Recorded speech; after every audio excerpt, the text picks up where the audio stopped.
প্রিয় মুসল্লিগণ, আল্লাহ কোরআনে বলেছেন, আমি আসমান ও জমিনকে এবং এদের মধ্যকার সব কিছুকে খেলাচ্ছলে সৃষ্টি করিনি। সূরা আনবিয়া। অতএব আমরা দুনিয়ায় এসেছি খেলাধুলা, ব্যবসা বাণিজ্য, গর্ব কিংবা ভোগবিলাসের জন্য নয়, বরং আল্লাহর দাসত্ব করার জন্য। মানুষকে সর্বশ্রেষ্ঠ সৃষ্টি করা হয়েছে। আল্লাহ বলেন, নিশ্চয়ই আমি মানুষকে সর্বশ্রেষ্ঠ আকৃতিতে সৃষ্টি করেছি, তারপর তাকে নামিয়ে দিয়েছি নিকৃষ্টতম স্তরে, যদি না সে ঈমান আনে এবং সৎকর্ম করে। সূরা ৩। হে মুসল্লিগণ, মানুষকে আল্লাহ সর্বশ্রেষ্ঠ বানিয়েছেন, কিন্তু যদি সে আল্লাহর জকর ছেড়ে দেয় তাহলে পশুর চেয়েও অধম হয়ে যাবে। আল্লাহ আমাদের অন্তরের খবর জানেন। আল্লাহ বলেন, আমি মানুষকে সৃষ্টি করেছি এবং আমি জানি তার অন্তর কি কুমন্ত্রণা দেয়। আমি তার গ্রীবাস্থির চেয়েও নিকটবর্তী। সূরা কফ। ভাই ও বোনেরা, আমরা লুকিয়ে যত গুনাহ করি আল্লাহ সব জানেন। মানুষকে ফাঁকি দেওয়া যায়, কিন্তু আল্লাহকে ফাঁকি দেওয়া যায় না। আল্লাহকে ভুলে গেলে কি হয়? আল্লাহ বলেন, তারা আল্লাহকে ভুলে গেল, তাই আল্লাহ তাদেরকে নিজেদেরকেই ভুলিয়ে দিলেন। সূরা হাশর। হে মুসল্লিগণ, আজ আমরা যদি আল্লাহকে ভুলে যাই, নামাজ ভুলে যাই, কোরআন ভুলে যাই, তবে আল্লাহ আমাদেরকে আমাদের নিজের অন্তরের শান্তি, সুখ, দয়া সব ভুলিয়ে দেবেন। গুনাহের ফল। রাসূল সাল্লাল্লাহু আলাইহি ওয়াসাল্লাম বলেছেন, যখন মানুষ কোনো গুনাহ করে তখন তার অন্তরে একটি কালো দাগ পড়ে। যদি সে তওবা করে সেই দাগ মুছে যায়, আর যদি সে গুনাহ করতে থাকে দাগ বাড়তে থাকে, এমনকি পুরো অন্তর অন্ধকারে ঢেকে যায়। ইবনে মাজাহ।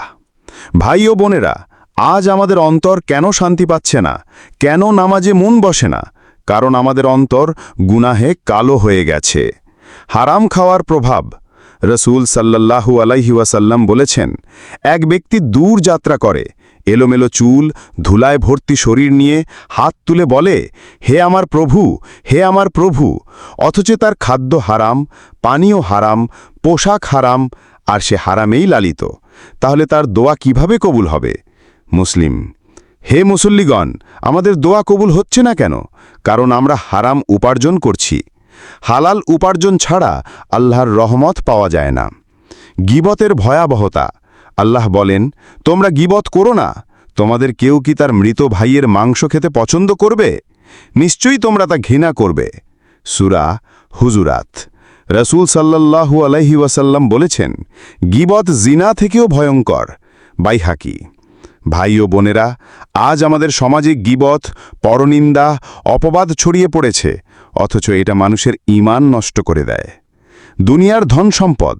আল্লাহ বলেন, তোমাদের সম্পদ ও সন্তান তোমাদের জন্য পরীক্ষা। সূরা তাগাবুন। রাসূল সাল্লাল্লাহু আলাইহি ওয়াসাল্লাম বলেছেন, আদম সন্তানের মুখে যত স্বর্ণ রৌপ্যই দাও না কেন, তার অন্তর পূর্ণ হবে না। কবরের মাটি ছাড়া মানুষের পেট ভরবে না। বুখারী। হে মুসল্লিগণ, টাকা কামানো দোষের নয়, কিন্তু যখন সম্পদের লোভ আমাদের আল্লাহ থেকে দূরে সরিয়ে দেয় তখন সেটাই অভিশাপ। দয়া ও করুণা।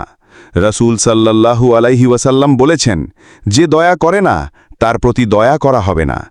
আরেক হাদিসে বলেন, মানুষের মধ্যে শ্রেষ্ঠ সেই ব্যক্তি যে মানুষের জন্য সবচেয়ে উপকারী।